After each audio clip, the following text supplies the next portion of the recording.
Traders, आप सबका स्वागत है फिर से हमारे यूट्यूब चैनल पे। आज की इस वीडियो में हम बात करने वाले एक बहुत बड़ी ब्रेकिंग न्यूज़ के बारे में, जो कि हमें कल रात को अमेरिकन मार्केट से देखने को मिली। और ये न्यूज़ ये है कि अमेरिका के प्रेसिडेंट मिस्टर डोनाल्ड ट्रंप ने एक एग्जीक्यूटिव ऑर्डर साइन किया है, जिसमें H1B वीज़ा होल्डर या फिर एप्लीकेशंस के लिए $1 लाख की फ़ीस चार्ज करी है। तो आप लोग यहाँ पे कह सकते हैं ये जो रूल है 21 सितंबर से लागू होने वाला है। और आप लोग यहाँ पे क्लियर कट देख सकते हैं। आप लोग गूगल पे जाके, हिंदुस्तान टाइम्स में जाके, इकोनॉमिक्स टाइम्स या फिर चैट जीपीटी में जाके इस पूरी न्यूज़ को इन डिटेल रीड आउट कर सकते हैं। तो हम इसके ऊपर नहीं जाएंगे, हम जाएंगे आपका प्योरली टेक्निकल चार्ट्स के ऊपर। और वो एक सेक्टर जो कि सबसे ज़्यादा इम्पैक्ट होने वाला है वो है आपका निफ्टी आईटी। तो आप लोग यहाँ पे कह सकते हैं सबसे ज़्यादा जो सेक्टर हिट होने वाला है वो है आपका निफ्टी आईटी। अब अगर मैं आपको इस चार्ट को स्टडी करने से पहले दिखाऊं तो आप लोग यहाँ पे कह सकते हैं कि इन्फोसिस का जो एडीआर है, अगर आप लोग यहाँ पे देखेंगे इन्फोसिस का एडीआर डेली चार्ट पे एक अच्छी खासी 3.5% गिरावट पे कामकाज किया था। अगर मैं आपको इंट्राडे में दिखाऊं तो इंट्राडे में करीब 7.5% तक की गिरावट आ गई थी। अगर मैं विप्रो के एडीआर की बात करूं तो आप लोग यहाँ पे देखेंगे विप्रो का एडीआर भी आपको 2.25% गिरावट पे अब बंद हुआ है। और इंट्राडे में अगर मैं बात करूं तो करीब 4% तक की गिरावट हमें देखने को मिली थी। इवन असेंचर में भी आप लोग देखेंगे एक अच्छी खासी गिरावट हमें देखने को मिली थी, लेकिन लोअर लेवल से एंड में बाइंग आ गई थी। अगर मैं आपको यहाँ पे दिखाऊं तो आप लोग देख सकते हैं एंड में, बहुत एंड में जाके एक बाइंग हमें देखने को मिली थी। साथ ही साथ असेंचर के इस वीक में यानी कि 20 सितंबर को हमें रिजल्ट भी देखने को मिल रहे हैं। तो ये बहुत ज़्यादा इंपॉर्टेंट रहेगा कि असेंचर अपनी गाइडेंस अब क्या लेके आती है। क्योंकि असेंचर की गाइडेंस के ऊपर ही निफ्टी आईटी रिएक्शन देती है। तो अब हम बात करेंगे इन डिटेल आपको निफ्टी आईटी के बारे में। अब अगर मैं आपको एक बात बताऊं तो ये बात याद रखिए कि इस हफ्ते अब हमें 2 चीज़ों पे रिएक्ट करना है अब निफ्टी आईटी के लिए। पहला है जो मंडे को जब हम ओपन अप होंगे, ये न्यूज़ के ऊपर हमारा रिएक्शन होगा। अब ये न्यूज़ तो वो है जो ऑलरेडी आ चुकी है और हमें मालूम है। अनटिल एंड अनलेस अगर कोई और एग्जीक्यूटिव ऑर्डर साइन नहीं होता है कि ये फ़ीस कम हो गई है, या फिर आप लोग कह सकते हैं कि ये जो इन्होंने रोल आउट किया है ये वापस ले लिया गया है, अनटिल अनलेस ये नहीं होता है, सेंटीमेंट आपका ऑन नेगेटिव साइड है। सेकेंड इवेंट जो अगले हफ्ते हमें देखने को मिलेगा 20 तारीख को रात को इंडिया के हिसाब से, यानी कि थर्सडे रात को, 20 तारीख नहीं, आई एम सॉरी 20 तारीख आज है। अगर मैं असेंचर के नंबर देखूं, मेरे को जहाँ तक याद है आपके असेंचर के नंबर थर्सडे को हमें देखने को मिल रहे हैं। अगर हम यहाँ पे देखें असेंचर के अपकमिंग अब result, Accenture upcoming result 25 September, I am sorry आपको 25 सितंबर यानी कि थर्सडे रात को इंडिया के हिसाब से आपका असेंचर के रिज़ल्ट देखने को मिलेंगे। तो यानी कि 26 सितंबर को हम आपका ये इस जो इनके रिज़ल्ट आएंगे इसके ऊपर रिएक्शन देते हुए देखने को मिलेंगे। अब बात आती है कि यहाँ से क्या हो सकता है, तो हम आपका इन डिटेल सारी प्रोबेबिलिटीज़ को समझेंगे। अगर आप लोगों को याद हो, हमने आपका लास्ट वीक बात की थी कि Nifty IT on the higher zone के लिए तैयार है, लेकिन जब तक 34,000 से लेकर 34,500 सस्टेन्ड है। अगर ये ब्रीच होता है तो हमें एक हेड एंड शोल्डर का पैटर्न देखने को मिल रहा है, और वो पैटर्न ब्रीच हो जाएगा और फिर एक अच्छी खासी डाउनसाइड हम लोग तैयार हो जाएंगे। लेकिन जब तक वो लेवल सस्टेन है हमें नहीं लगता डाउनसाइड आएगी और ऑन दी हाई जोन पे जाएंगे। ये हमारी लास्ट वीक बात हुई थी। अब अगर मैं बात करूं इस न्यूज़ के चलते हम मंडे को आईटी में गैप डाउन ओपनिंग देंगे, और मेरे हिसाब से एटलीस्ट 2.5 से 3% की डाउन साइड तो बहुत आराम से हमें देखने को मिल सकती है। तो सबसे पहली चीज़ कि हम अराउंड ओपन होंगे आपका 1000 से 1,500 पॉइंट के अप्रॉक्स अब गैप डाउन। अब बात आती है कि क्या यहाँ से गैप डाउन ओपन होने के बाद ये लोअर जाके वापस हायर आता है और एक डोजी कैंडल बनाता है, या फिर एक लोअर जाके एक बहुत ही बियरिश कैंडल बनाता है, अगर ये बहुत ही बड़ी बियरिश कैंडल बनाएगा तो थर्सडे तक शॉर्ट ट्रेड पे आप लोग कह सकते हैं बहुत अच्छा पैसा बन सकता है। लेकिन अगर थर्सडे को असेंचर के गाइडेंस में या असेंचर के नंबर में कुछ भी पॉजिटिविटी हमें देखने को मिली तो आप लोग कह सकते हैं कि ये जो गिरावट होगी जो 2-3 दिन में आएगी वो सारी की सारी गिरावट आपका टेक ओवर हो जाएगी और आप लोग कह सकते हैं बहुत अच्छी तेज़ी हमें देखने को मिल सकती है। तो ये हो गया एक ब्रॉडर व्यू। मैं ये आपको इन डिटेल क्यों बता रहा हूँ, क्योंकि बहुत लोग कहते हैं कि ये न्यूज़ आ गई, अरे बहुत नेगेटिव है, चलो शॉर्ट करते हैं।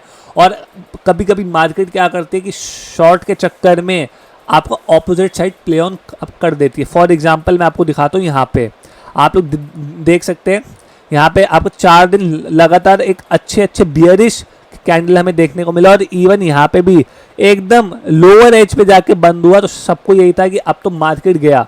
और आईटी सेक्टर ने क्या किया आप लोग देख सकते हैं, अगली बार 500 पॉइंट की गैप अप ओपन के साथ आप लोग कह सकते हैं 1000 पॉइंट की रैली दिखा दी और उसके अगले दिन और 1500-2000 पॉइंट की रैली दिखा के 2 दिन के अंदर ही आपका 2000 पॉइंट भाग गया।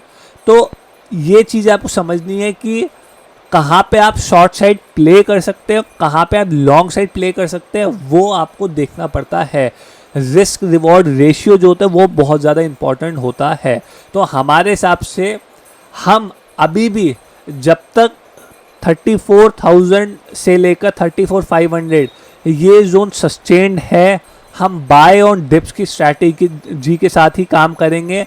अगर ये वीकली चार्ट पे एटलीस्ट 2 आपका कॉन्जिक्यूटिव वीक्स, अगर एग्जांपल मैं दे रहा हूँ, बाई चांस मान लीजिए ऐसी कोई कैंडल हमें देखने को मिल गई या फिर कोई ऐसी कैंडल देखने को मिल गई जहाँ पे एकदम ही बियरिश साइड पे क्लोजिंग हो रही है, तब हम एक शॉर्ट साइड का प्ले अब कर सकते हैं। लेकिन जब तक ये सारे जोन सस्टेन्ड है, I don't think so IT में यहाँ से और गिरावट आने वाली है। हाँ, ये हो सकता है कि ये एक आप कंसोलिडेशन आपका फेज में फंस जाए और उसके बाद फिर एक रैली या फिर एक ब्रेकडाउन हमें दिखाए। लेकिन जब तक ये इस जोन में है, आई डोंट थिंक सो एक बहुत बड़ी गिरावट या बहुत बड़ी अपसाइड हमें देखने को मिलने वाली है। इवन अगर आप लोग यहाँ पे भी देखेंगे, आप लोग देख सकते हैं आपका लास्ट ईयर जून जुलाई के हफ्ते में अगर मैं आपको इन डिटेल यहाँ पे दिखाऊं तो यहाँ पे क्या किया आपका आईटी सेक्टर ने, आप लोग क्लियर कर देख सकते हैं एक बहुत बड़ी अब नेगेटिव साइड यहाँ प्ले हुई। सबको लगा अब तो ब्रेकडाउन आ गया, अब तो यहाँ से आईटी गया, अब तो आईटी में एक ब्लड बात आएगा, ये आएगा वो आएगा। और अगले 3 दिन आईटी ने क्या किया, अगले 3 दिन आईटी ने 12% की रैली यानी कि 5000 पॉइंट के अप्रॉक्स की रैली हमें यहाँ पे दिखाई। तो आईटी सेक्टर छोटी सी न्यूज़ में भी एक बहुत बड़ा मोमेंटम या रिएक्शन हमें दिखा देता है। अब अगर हम अगले आप लोग कह सकते हैं इंडिविजुअल स्टॉक्स की बात करें तो इंडिविजुअल स्टॉक्स के हिसाब से अगर आप लोग देखेंगे तो हमें नहीं लगता है कि इंडिविजुअल स्टॉक्स में कहीं पे भी एकदम बियरिश एंगल हमें देखने को मिल रहा है। आप लोग देख सकते हैं टीसीएस एकदम रेंज से बाहर आने को तैयार है और ब्रेकआउट भी दे दिया है। हो सकता है यहाँ पे एक वापस से एक लोअर जोन पे आ जाए, लेकिन उसके बाद एक हायर जोन हमें दिखा दे। अगर मैं आपको इन्फोसिस दिखाऊँ तो आप लोग देख सकते हैं इन्फोसिस तो आपको डब्ल्यू पैटर्न की तैयारी अब कर चुका है। अगर आप लोग देखेंगे यहाँ पे हम ऑलमोस्ट ऑन डब्ल्यू पैटर्न देखने को मिल रहा है। अगर मैं LTIM की बात करूँ तो LTIM ने तो एक हायर हाई भी बना दिया है, आपका पोल फ्लैग का भी ब्रेकआउट दे दिया जो कि हमने लास्ट वीक भी बात करी थी। तो आईटी सेक्टर में as a whole individual basis पे भी हमें नहीं देखने को मिल रहा कि कहीं पे भी बियरिश एंगल देखने को मिल रहा है। इवन अगर आप लोग परसिस्टेंट देखेंगे तो एक कप एंड हैंडल आप लोग देख सकते हैं तैयारी हो चुकी है। तो कोई भी आप लोग सेक्टर उठा मतलब आप कोई भी स्टॉक उठा के देख ले, आप लोग देख सकते हैं यहाँ पे FSL बहुत ही प्यारा पैटर्न हमें देखने को मिल रहा है, बहुत ब्यूटीफुल पैटर्न, एक ब्रेकआउट की तैयारी हो चुकी है। अगर मैं आपको एम्फेसिस दिखाऊं तो एम्फेसिस में आप लोग देखेंगे प्योर मतलब इतने टाइम का आप कंसोलिडेशन और एक बहुत beautiful inverse head and shoulder आप लोग कह सकते हैं, एक आप कप एंड हैंडल कह सकते हैं, कितने सारे पैटर्न हमें देखने को मिल रहे हैं। तो जब तक रीसेंट लोज आपका सस्टेन्ड होता है, इवन मैं अगर आपको टेक महिंद्रा दिखाऊं तो आप लोग देख सकते हैं टेक महिंद्रा में, बल्कि टेक महिंद्रा में तो एक बहुत बड़ा ब्रेकआउट की तैयारी हमें यहाँ पे देखने को मिल रही है। क्यों? क्योंकि एक बार यहाँ रेजिस्टेंस फेस हुआ, 2 बार हुआ, तीसरी बार हुआ। अब अगर ये यहाँ से ब्रेकआउट देता है तो हमारे हिसाब से ये जो ब्रेकआउट होगा वो करीब करीब ऑन दी हायर जोन पे 1000 पॉइंट तक की अपसाइड हमें दिखा सकता है, जो कि अपसाइड होगी आपकी करीब करीब 2600 से 2700। तो चार्ट पैटर्न के हिसाब से हमें नहीं लगता है कि ये गिरावट देखने को मिलेगी। शॉर्ट टर्म के हिसाब से 1-2 दिन के हिसाब से बियरिश साइड पे प्ले ऑन हो सकता है, लेकिन मैं अभी भी आपको कह रहा हूँ जब तक 1 से 2 हफ्ते लगातार इस जोन 34,000 से लेकर 34,400 के नीचे क्लोजिंग नहीं आती है, या ये जो ट्रेंड लाइन है इसका ब्रेकडाउन हमें नहीं देखने को मिलता है, अगर इस ट्रेंड लाइन का ब्रेकडाउन हम नहीं देखने को मिलता है, तब तक हम buy on each and every dip की स्ट्रैटेजी के साथ काम करेंगे। एज डिस्क्लेमर, हम आईटी स्टॉक्स में हो सकता है एक्यूमुलेशन करें, फ्यूचर्स में, ऑप्शंस में काम करें, अपने फ्रेंड्स, फैमिली, रिलेटिव्स के अकाउंट से खरीदें, तो प्लीज़ अपने वित्तीय सलाहकार से ज़रूर कंसल्ट करिए, अपनी खुद की स्टडी करिए, उसके बाद सोचिए कि क्या आपको करना चाहिए है। ये हमारा प्योर टेक्निकल आधार के रूप में हम आपको बता रहे हैं। हम यहाँ से गलत भी हो सकते हैं, सही भी हो सकते हैं। हम स्टॉप लॉसेस के हिसाब से काम करेंगे। अगर हमारे स्टॉप लॉसेस हिट हो गए तो हम बोल देंगे कि हम गलत हैं। अगर हमें यहाँ से रैली देखने को मिलती है तो फिर आप लोग कह सकते हैं कि अच्छी अपसाइड भी यहाँ पे देखने को मिलेगी। आई होप आप सबको ये वीडियो अच्छी लगी। अगर आपको वीडियो अच्छी लगी आप लाइक करें, कमेंट करें, सब्सक्राइब करें, मैं चैनल को शेयर करना ना भूलिएगा। अपने फाइनेंशियल एडवाइजर, अपने पैसे ला करके शेयर बाजार में पैसे लगाएं। Thank you guys.